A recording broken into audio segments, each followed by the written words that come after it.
Hey everybody, thanks again for joining. So let's go ahead and start our MENACE early access review. I've played over 225 hours and counting, 10 hours in the demo. I've had a little bit of time in the game now. I think it's safe to say I've seen most of the content.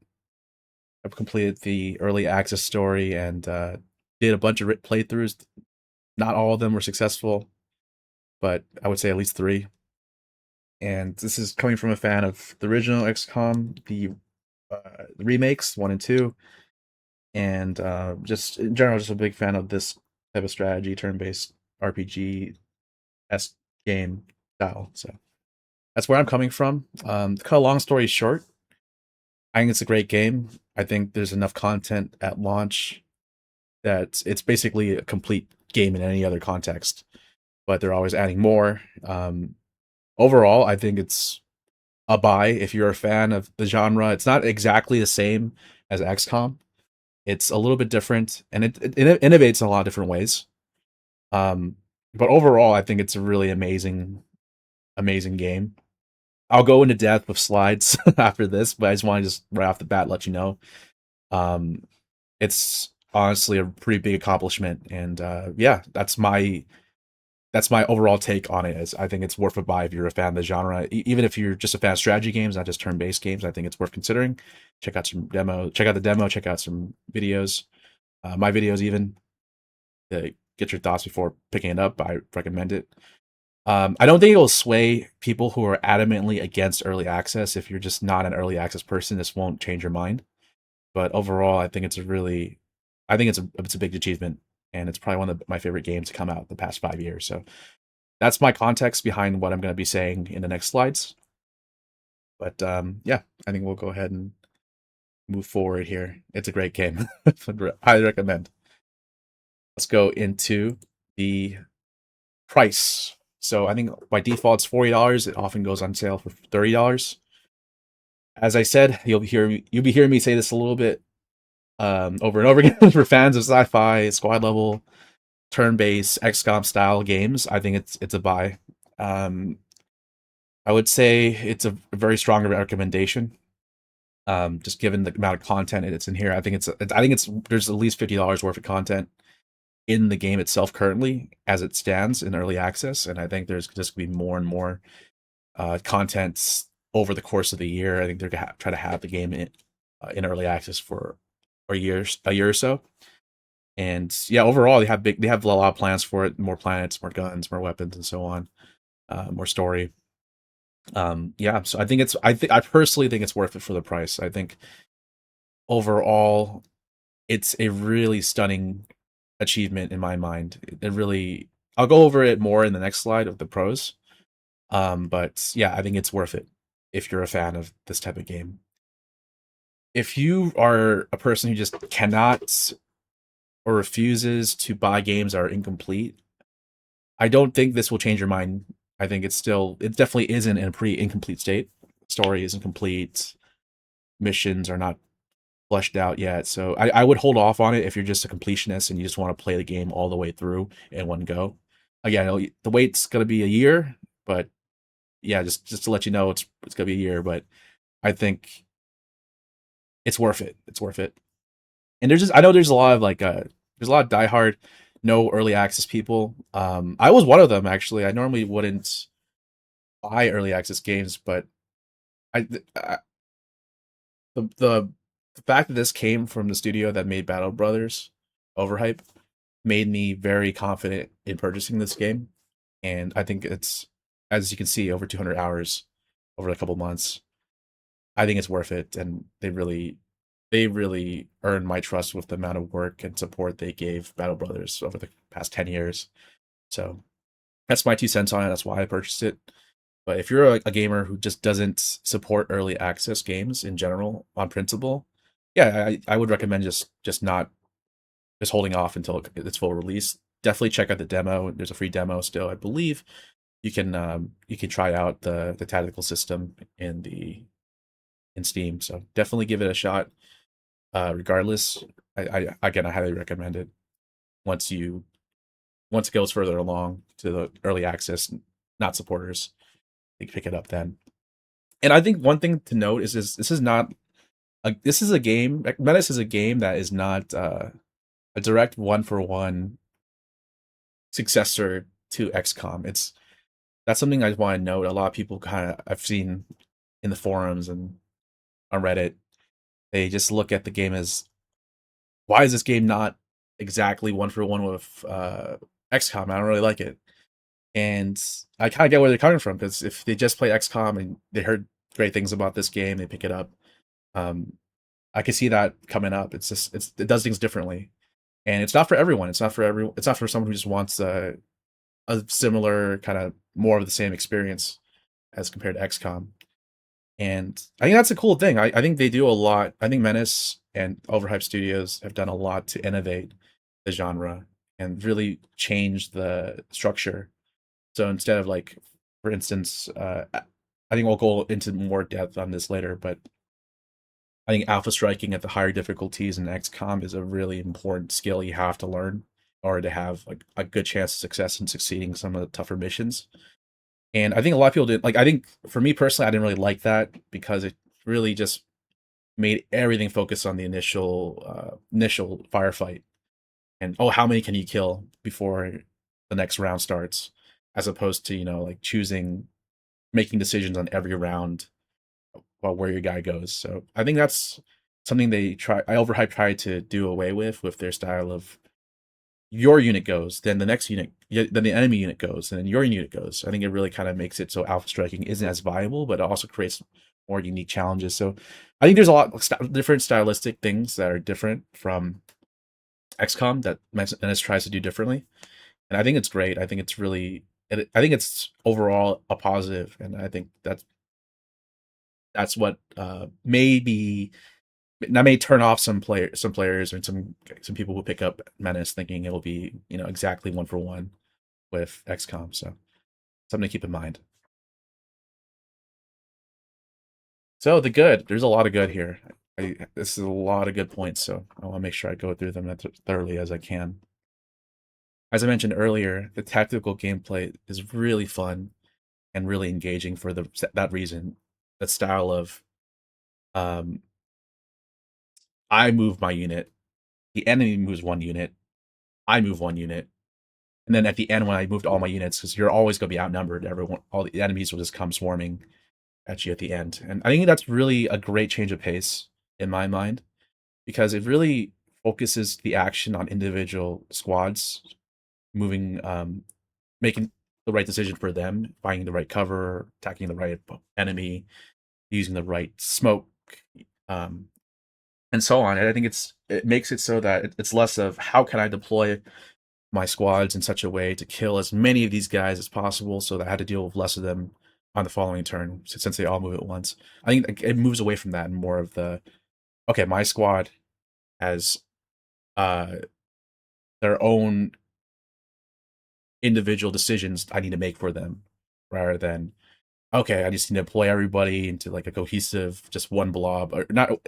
one unit rather than individual squads, and to make sure I maximize the kills in the first round. It moves away from that, more of like, each squad has their own decision making you have to make when you deploy them, and it's really fun. I think it really changes the approach, it changes the style, and it has its own strategic decisions that are just different and unique compared to the previous, like, XCOM games, for instance. And the fact that each individual character, air quotes, is an individual squad of up to nine soldiers, really, I think it's really immersive. It feels more fun to be moving a whole squad of nine around, rather than, I mean, that's one thing I kind of took away from XCOM a little bit, is that you're moving squads of like 4, 6, or 8, uh 8 characters maximum, and it kind of just it made the stakes a little bit low for me, if that makes sense. Like, this 8-person squad's gotta stop the entire alien invasion by itself, and I love XCOM. I love it. So I'm not saying this as a point of, like, criticism, but I think this Menace's style of squad based tactics is a little bit more. I think it's more cool. It's a little bit more immersive to me. Moving squads of, like, five squads of 9 soldiers each. It's like a heavily reinforced platoon, and you're killing squads, enemy squads with like 20, 100 enemies units on enemy soldiers on screen at once. It's fun. It kind of increases the scope of the fighting rather than have it be like one elite squad. You're commanding multiple a platoon, basically a company of mechanized and individual soldiers, and it's pretty. I think it's great.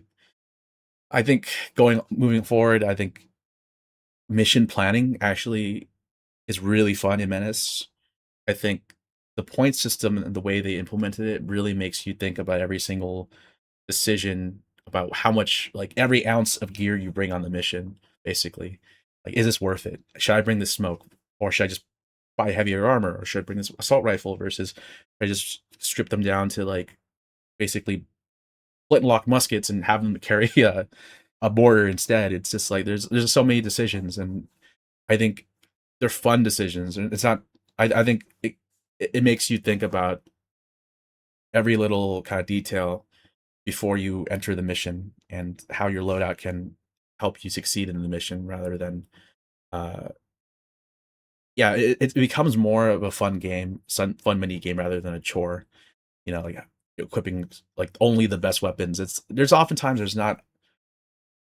like a best in slot weapon in Menace, but there's oftentimes like, hey, maybe for this particular mission I should pick another silence weapon um over this gigantic uh gigantic shotgun that is really short range. I think it's really fun. I think mission planning in Menace is just as almost as fun as tactical combat, which is amazing. So I think it's really good.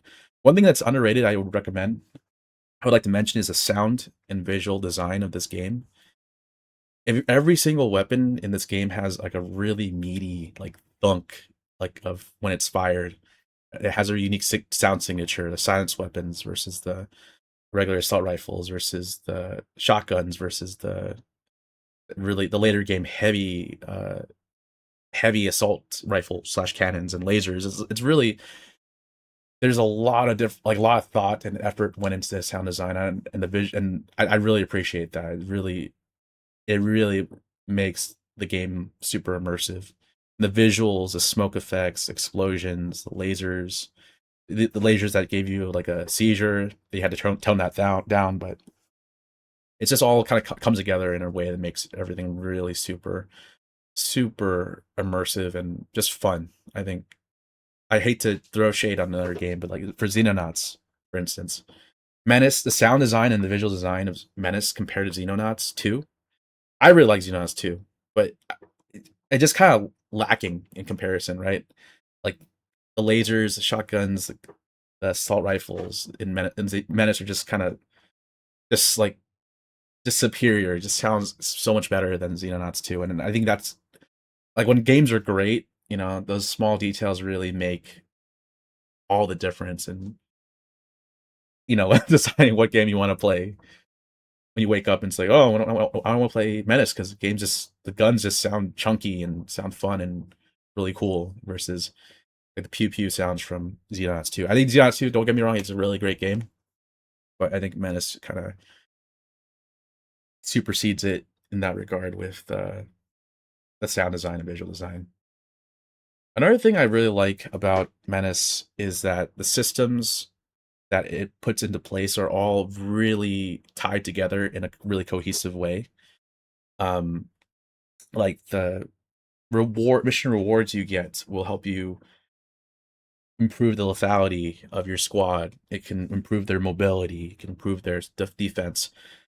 That'll in turn, like give you more opportunities to take on more challenging missions that you otherwise would have been totally annihilated on, and fight way more enemies in a way more awesome fashion to get more cash, to buy more rewards in the black market, to get more guns, that more useful gear for your weapon, for your mechanized vehicles, like more smokes to keep your guys alive, and camouflage, and everything kind of just like all the upgrades for your ship are really focused on keeping your guys alive and killing enemies. And I think it's just really the system is just really tight. There's no kind of like everything kind of serves the purpose of making the tactical combat more fun.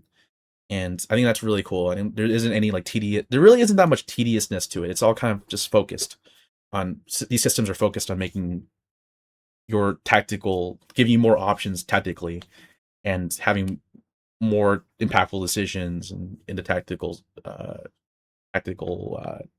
grid space. And I think it's really cool. I just everything just ties together really well in terms of like the depth of options in terms of weapons you get, in terms of armor and squad leaders and so on. And the atmosphere is just really cool. It's just it really makes you feel like you're a dude just commanding this like ragtag group of survivors trying to, fulfill the mission, and it's really awesome. And yeah, like characters, I think are another really big um positive. I really came into Menace not wanting to like the characters because, like, coming from XCOM is like, oh, I want to make my own characters. Like, like I want them to be faceless so I can put all my family and friends. But I come to realize that actually, I never used that system after the first couple of missions. I just kind of didn't spend too much time making my own characters. I just kind of just didn't really gravitate to it that much. And I just like coming into minutes, I thought, oh, I hope these characters aren't going to be cringe. I hope their voice acting is going to be good. Their voice acting is actually really awesome. Like I really like for instance Tech. Like he just says the funniest stuff. Like it's just genuinely like funny and really well voice acted. And a lot of thought has been given to the script of what these guys will say. And they're all like they're very charming. They're like the way they interact with one another is it's really entertaining, really interesting, and really cool and really thematic. Like the Marines say certain things with the Marines. They make fun of the people who aren't Marines, the non-Marines. Like the guardsmen, they have good time with each other. The mercenaries, they're just generally assholes with everyone, but it's really funny still. It's just like I think there's a cohesive vision with the characters, and they're just generally really well voice acted. Really, they look really cool. They have a lot of character, and I really enjoyed it. I enjoyed it way more than I thought I would. And again, that just goes to the faith. Like I feel like that evaluate that kind of reinforces the faith I have in Overhype. Like they made these decisions deliberately. To have the turn-based combat a certain way, to have characters speak and have their own voice. I think it's looking in hindsight, I think it's actually the right decision. If you listen to all the nerds like me, oh, I don't want, I don't want voice characters. I don't want characters like Jagged Alliance. I just want a bunch of guys I can name and I never name them, and I customize and I never customize them. So I think it's actually the right decision, knowing like uh knowing everything after 200 hours plus. I think it's just I'm still having a great time listening to like Tech. I think Tech is just he's just hilarious. I love it. And yeah, I really like Bog as well. Bog is really sick. He's really cool. Anyway, yeah, and to kind of going back on that theme, like the developers actually care about the product that they make, which is crazy to say. Like, oh, that's not a common thing anymore in video games. It's the developers Overhyped. They really do care. They listen to feedback on Reddit, on Discord.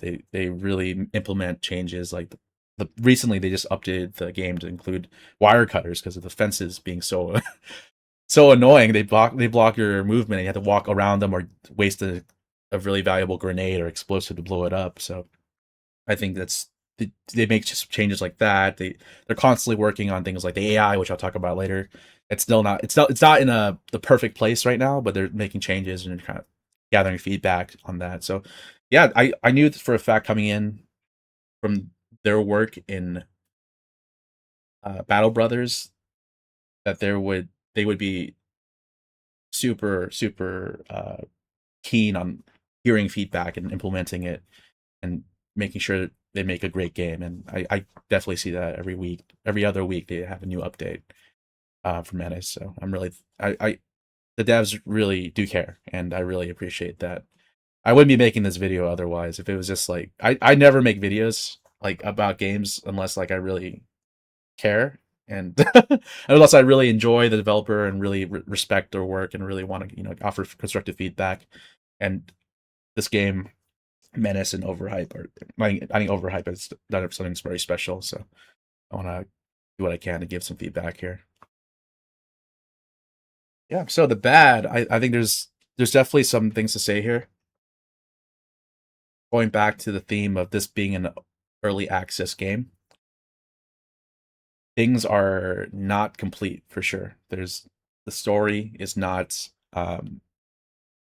is I would say it's probably like a third or halfway, somewhere between a third and halfway done. Um, there's definitely more to be done there. Uh, Going back to what I said earlier, the balance is not yet in an ideal spot. Like sometimes the AI is they're just swarming you. It's kind of fun. They're just going all out, trying to wipe you out, which is good. And sometimes it just they're playing a game of like hide and seek. They try to hide at the edge of the maps still, and it's not really fun kind of chasing these guys down. It's not, especially if you have a timer. Like one of the sub objectives is a timer, and you have to kind of run around the map looking under rocks to find the enemy. It just doesn't feel thematic. It doesn't feel like appropriate, especially if there's mindless bugs or pirates who are, crazy.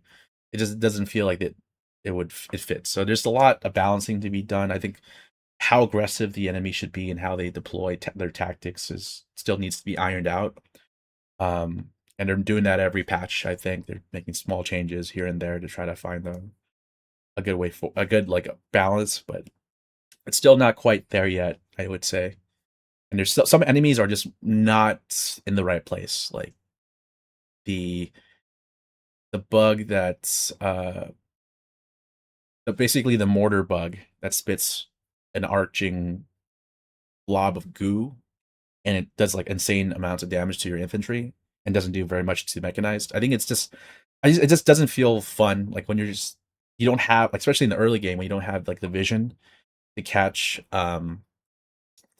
the to spot it, and it just annihilates your guys with no recourse. I mean, that's not fun. So there's definitely still some things to be improved on in that regard. And of course, like there's more story, there's more pilots, more guns, more squad leaders to implement. There's more enemies to add, and so there's a lot. It's still early access. That's, I gotta say that. And another part of it about it being unfinished is the UI. Is I think there's a lot of features in the UI that need to be there, like fences and direction and orientation of your mechanized units, like your mechs or your IFVs, infantry, fighting vehicles, APCs, like things that need to be in there in the map, but they're just not there yet. And I think it's just really not complete. And oftentimes the features aren't real well explained. I learned a lot of stuff in hour 150 that maybe could have been taught at hour 10. So there's still the tutorial is pretty bare bones still, and I think there's still a lot that can be explained. So yeah, symptoms of an early access game that still need to be polished. Um, Overall, I think one of the cons I would say is, um, it's not XCOM. I think I mentioned this earlier. A lot of people coming into this they want an XCOM experience right off the gate, and it's not that. There's a lot of like the planning I was talking about that I enjoyed so much with the point system is very different from the XCOM system where you give your best guys everything right off the rip, in XCOM. In this game, like you get items, you get strong weapons, strong armor, but you have to make trade-offs in order to deploy it. Like you can't make all your guys wear the best gear, because that would make you go over the point value system. And you have to make sacrifices and decide who goes the fighting with less. I think it's great because it really makes you think. Makes you prioritize different strategies in a way that's more fun and more interesting combinations. Like the tiredness system. Your guys get tired. You have to rest them for a mission, so that they don't become exhausted, which means they'll suffer a massive debuff that cripples them for multiple missions. That's it could be better explained, but in the in game, but basically it encourages you to choose different squad leaders and not use run don't run your A team every single time. And I think it's great. I personally think it just makes for more interesting, like more fun, more varied missions. But it goes against XCOM, right? And XCOM, you just run your best guys to the like every time until they get wounded. Like you run your best gear every time until it gets uh basically forever. And I think things like that, things like this cover system, not having having 8 degrees of where you can be shot from is very different from the XCOM system, like the 4 degree system. And individuals, it's low. It's a slower pace in XCOM. I think you move your guys around, and you don't have as much vision as onto the map. It's a bigger map. There's a lot of differences. So I just think it can be bad if you feel like if you're coming from XCOM with the expectation this game is going to be basically the same. Um, that could be it's not. So it's not necessarily a bad negative attraction, but something to consider. I wanted to bring up. All right. So I think things to note before we wrap up here. I think things are going to be all the cons I mentioned. I think are going to be addressed with more content and more things, more new features on the way. And they have a roadmap. Um, I know it's not everyone's ideal roadmap. It was a little bit more vague than they would like. Some people mentioned that the roadmap didn't have like Q1, Q2, and it honestly, I think that is honestly like I think I like what Overhype is doing. I trust that they're gonna do it on on their own time frame, and I think by giving yourself like more space to do it, I think that's great. But there's gonna be a lot of new features coming along the way. It's still early access. They just hired a new UI designer, so hopefully we can those criticisms I have about the UI will be resolved. Um, Again, the updates and balance changes they release every other week, I think, are really awesome. I think they always add like at least one new piece of armor or one new weapon or one like they just added a pirate captain who's really he has a grenade launcher who's really tough, but he has really good gear. His SMG is insane. Captain's SMG. Like that's just one thing they just added the other day, um, the other week. So really happy with how they're going about it with releases. And again, their track record is just insane. Like Battle Brothers, when it first came out in 2015, I think it was a shadow of the game that it is now. Everyone who's played Battle Brothers knows the studio does not release like half finished stuff and lets it rot. They really spend their time to make outstanding games, and just from what I see here, it's pretty impressive so far. And I think Menace is really an awesome, shaping up to be an awesome, awesome, awesome game. And yeah, if you guys have any questions or just feel like you would like to learn more, I would highly recommend the demo. It's just a tactical layer, but I think it's really fun. I think it's if you enjoy it and you find it really, really, really fun, I think you're gonna enjoy the game. And if you're patient, you can wait for the full release in a year, or you just buy the game now. I would recommend if you enjoyed the demo, but to buy the game now and give it a shot because I think just seeing it grow and seeing it change is really, really awesome. It's really nice to see the developer listen to feedback and really think about it and come up with different approaches, different new additions to the game to address the feedback in ways that maybe it's different from what the uh, community asked for. But I think they listen to every single thing that we say, and they do care. So yeah, overall, it's really an amazing game and shaping up to be probably one of my favorite games of 2020. The 2020s, geez, I feel old. Um, it's in its current state in early access is probably one of my favorite games that come out in the past 5 years. And yeah, I'm really looking forward to see how it grows, how it changes, and new additions it will have, and how it expands the story. Yeah, highly recommend it. If I had to give it a rating of out of 10, I would give it like a 9.1 in its current state and with room for it to grow, I would say. And yeah, thank you so much for joining me on this 30-minute review, and let me know what your thoughts are in the comments. Take care.